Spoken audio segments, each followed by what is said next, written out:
से सब सुख का मार्ग प्रसाद हो जाता है। करक चतुर्थी, करवा चौथ, उत्थान तिथि। किसी भी व्रत को पूर्णता पर ही उत्थान करना चाहिए। व्रत की तिथि पर ही उद्यापन किया जाता है। जिस वर्ष उद्यापन करना हो उसे वर्ष की कार्तिक कृष्ण चतुर्थी के दिन व्रत समाप्त होने के पश्चात एक थाली को कुमकुम से रंजित कर 4 के संख्या में पूरी और उस पर शक्कर रखकर तेहर स्थान पर लगा दे और उस पर एक नई साड़ी, ब्लाउज, दक्षिण आदि रखकर अपनी सास को अर्पित कर दे।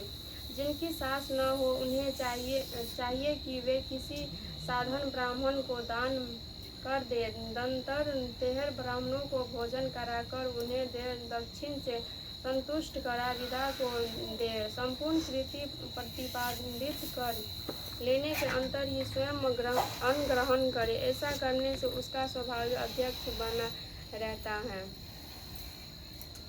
आह्योय अष्टमी, अशोकाष्टमी व्रत दूसरा व्रत है।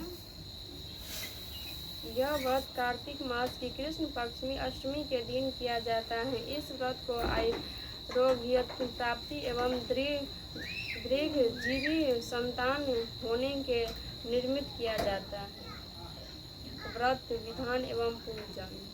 इस व्रत को दिन भर निहार रहकर स्त्री द्वारा किया जाता है। रात्रि को चंद्रोदय होने के बाद दीवार पर बनी हुई अहियो माता के चित्र के सामने किसी एक लोटे में जल भरकर रख देने चाहिए। चांदी द्वारा निर्मित चांदी की बनी सयो मादक बनाकर रहने वाला एक जंतु की मूर्ति और 2 गुड़िया रखकर उसे मोली नाड़ा में गूंथ ले।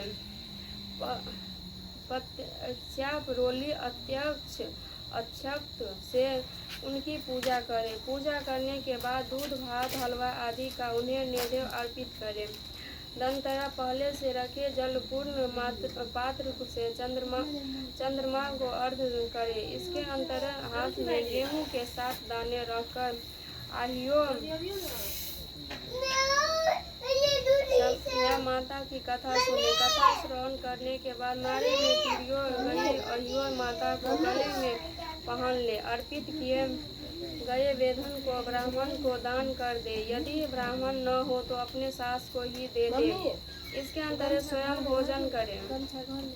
प्रत्येक पाती के पश्चात एक अहियो की मूर्ति बनाकर पूर्व के गुथे हुए नारे में बढ़ाती जाए। प्रत्येक पुत्रों के विवाहोपरांत भी इसी प्रकार की क्रिया दोहराए। जब भी गले से अहियो उतारने की आवश्यकता पड़े तो किसी शुभ दिन में उतार कर उन्हें गुड़ आदि का नैवेद्य देकर जल का आचमन कराकर रख दे। ऐसा करने से संतान की वृद्धि होती है। अहियो अष्टमी पूजा के बाद ब्राह्मण को पुष्टमांडा पेठा दान करके विशेष फल की प्राप्ति होती है। सेठ सेठानी की कथा। किसी नगर में एक साहूकार रहता था। उसके 7 पुत्र थे। एक दिन साहूकार की पत्नी खदान में से खोदकर मिट्टी लाने के लिए गई।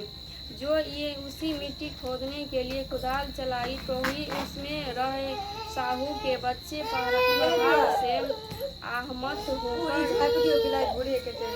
मृत हो गए। जब साहूकार की पत्नी ने कुदाल को देखा तो